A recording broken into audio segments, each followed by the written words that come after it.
In February 1947, Eleanor Graves woke before dawn because the wall beside her bed was shining. Not with light, with ice. It had formed on the inside. She was not sleeping outdoors. She had a roof, a door, a stove, and a government address, but the roof was half a steel barrel. The wall was corrugated metal, thin enough to tremble when the wind changed. And outside, Britain was locked in one of the coldest winters anyone there could remember. Eleanor's husband had come home from the war with a campaign medal in a drawer, and a cough that never quite left him. He had crossed the channel in uniform. He came back to England and moved his family into a hut built for soldiers who were never meant to stay. A few rows away on the same former airfield, Jack and Mabel Turner were trying to keep a baby warm in a room that measured barely 16 feet by 12. Jack had served in Italy. Mabel had lost her childhood home in Portsmouth when the bombs came down. When the council offered them a place in the hut camp in late 1946, they took it with relief. It was temporary. That was the word everyone used. Temporary. They did not know their child would learn to walk there. They did not know he would start school from there. They did not know that the emergency housing promised for a few months would become the place where thousands of British families spent the first decade after victory. This is the part of the war story that rarely appears in the victory photographs. Not the fighting, the return, not the moment the guns stopped. The years afterward, when the people who had endured the Blitz, the blackouts, the ration books, the casualty telegrams, and the long fear of invasion discovered that survival had left them with another enemy. Home. To understand how this happened, begin with the number that sat underneath everything. 4 million homes. That is how many houses in Britain were damaged or destroyed by bombing between 1940 and 1945. 4 million in a country with roughly 13 million households. Nearly 1 home in 3 had been hit, cracked, gutted, burned, or erased. London carried scars block by block. Coventry Centre had been torn open in a single night. Hull was bombed so heavily that whole streets seemed to vanish from civic memory as well as from maps. Plymouth, Bristol, Liverpool, Birmingham, Southampton, Portsmouth, Swansea, Belfast. The list was not just a list of cities. It was a list of bedrooms that no longer existed. Kitchens with no walls. Front steps leading to air. And the people who survived still needed somewhere to sleep. The bombing was only the visible wound. The deeper wound was arithmetic. Britain had fought for 6 years with everything it had. Money, timber, steel, coal, ships, labor, machines, factories. All of it had been bent towards survival. By 1945, victory had arrived, but the treasury was drained, materials were rationed, and skilled builders were still being demobilized in careful order instead of simply released all at once. Traditional house building could produce perhaps 100,000 new homes a year. Britain needed several million. So the government reached for a solution that already existed. Not a home, a military answer, the Nissen hut. Most people who moved into one did not know its story. They only knew the shape, a long half-cylinder of corrugated steel, a curved roof that was also the walls. A structure that looked less like a house than a section of pipe cut open and placed on concrete. But that shape had been born from urgency. In 1916, during the First World War, a Canadian engineer serving with the Royal Engineers, Peter Norman Nissen, had been asked to solve a simple problem under impossible conditions.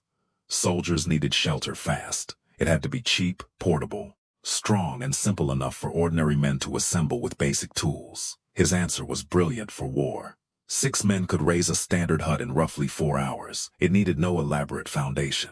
It could be dismantled, moved by lorry, and put up again somewhere else. It could house troops, store equipment, serve as a mess hall, a workshop, an office, a ward, a chapel, almost anything the military required, almost anything. Because the one thing it was not designed to be was a permanent family home.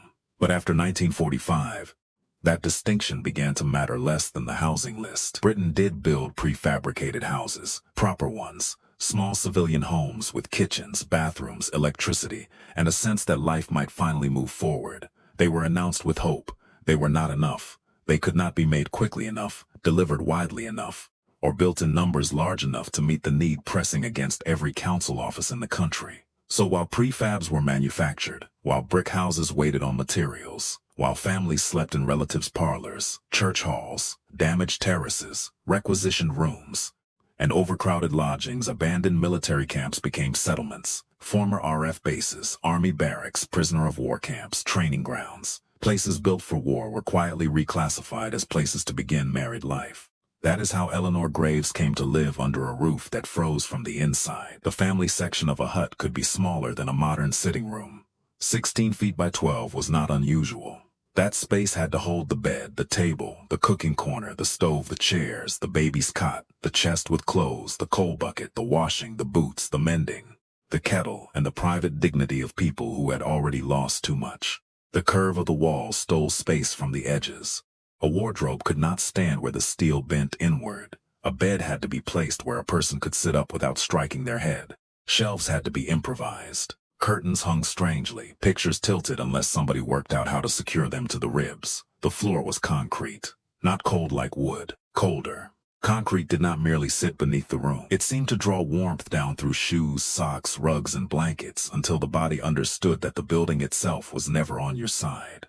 There was usually one stove. It was the center of the world. It heated the room, cooked the food, dried the clothes, boiled the kettle, thawed fingers, smoked when the draw was wrong, and demanded coal with a hunger that no ration book ever fully understood. On the worst nights of 1947, people remembered feeding the stove until the iron glowed, then waking hours later to see frost clinging to the metal walls. And then there was the toilet. It was not down the hallway. It was not outside the back door. It was in a separate block, often across the camp, reached by a path that turned to mud, then froze, then thawed into mud again. For a healthy young man in daylight, it was an inconvenience. For a woman with a fever, it was misery. For an elderly parent, it was a humiliation. For a mother carrying a child in the middle of a winter night, it was a small expedition into the dark. Water was shared too. Pumps stood outside, and when they froze, the morning could not truly begin until somebody had coaxed them back to life. Laundry meant heating water by hand, washing in tubs, wringing by muscle, and hanging damp clothes around the stove until the room filled with steam. So much of life in these huts was not dramatic enough for a memorial. It was too repetitive, too domestic, too ordinary. That is why it disappears. A battlefield can be photographed. A ruined city can be named. A medal can be pinned to a jacket. But how do you memorialize a woman thawing a pump before breakfast? How do you mark the courage of a father walking 50 yards on a damaged leg so his child would not have to go alone? How do you measure the humiliation of men who had slept in desert camps in Italian fields, then came home to sleep in the same military architecture with their wives and children? By the winter of 1948, Jack and Mabel had learned the camp's rules better than any official could have taught them. They knew which end of the hut caught the wind first. They knew how to bank the stove so coal lasted through the night. They knew which neighbor could spare a cup of tea, which pump froze earliest, and which patch of ground became dangerous after rain. Mabel knew that if washing was not done early, the clothes would hang wet into evening, and the bedding would smell of smoke. Jack knew that carrying water in 2 buckets changed the way a man walked when his old wounds stiffened. Their son knew none of that. To him, the camp was home. The curved huts were tunnels, ships, castles, submarines. The open ground between them was a kingdom of children who belonged to one another before they understood poverty, policy, or delay. That is the part of the story that complicates every easy version of it. The camps were hard. They were also alive, because the government had accidentally created something it had not planned and could not have ordered into existence. A community. Respectable distance vanished in the hut settlements. Privacy was thin, need was visible. Nobody could pretend for very long that they were managing better than everyone else.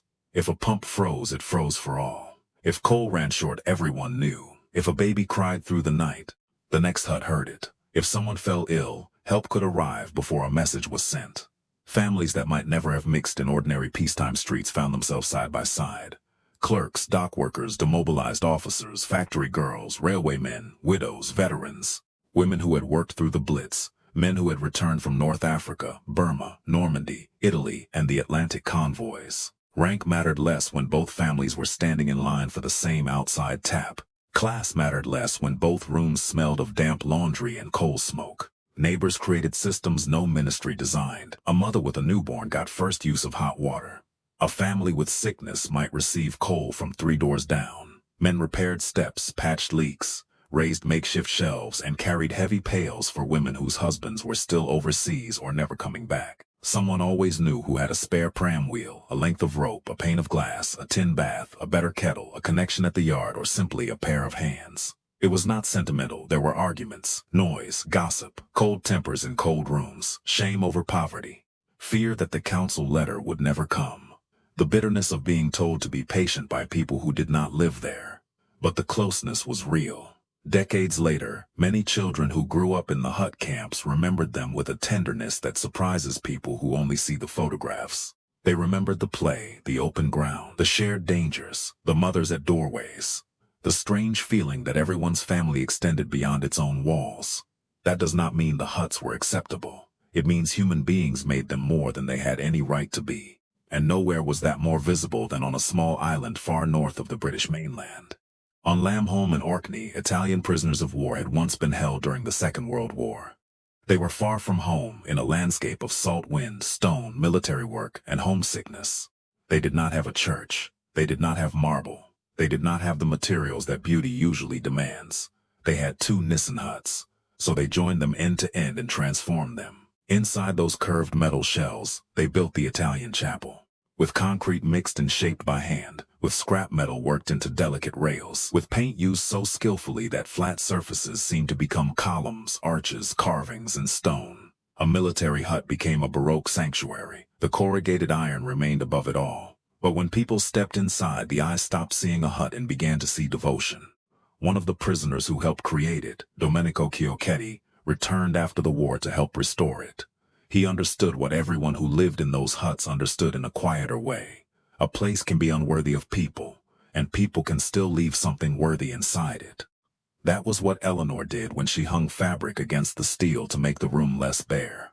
That was what Mabel did when she placed a small vase on a homemade shelf, even though the shelf leaned and the flowers were only weeds from the edge of the camp. That was what thousands of families did when they planted gardens outside buildings never intended to have front doors, polished brass knobs on doors made for barracks, scrubbed concrete floors, saved for curtains, celebrated birthdays, laid out Sunday tea, and raised children in rooms the state had never meant to become nurseries. But human adaptation can hide official failure. That is the danger.